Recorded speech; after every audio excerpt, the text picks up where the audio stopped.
guys. Content ako tomorrow tungkol sa kung paano alam.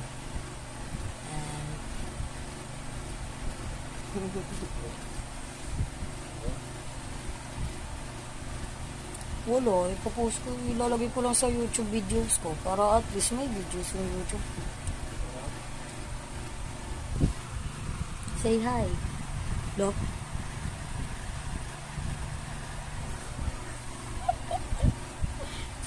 Sana nakita nyo guys yung mukha ng asawa ko.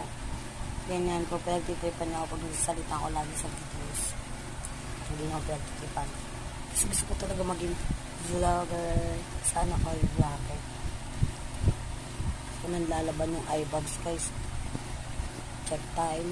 Time check pala. Sorry. 2:26. Gising pa rin ako. Tutulog lang ng aming baby. Ayan. Nilita nyo guys, puti. Puti yan.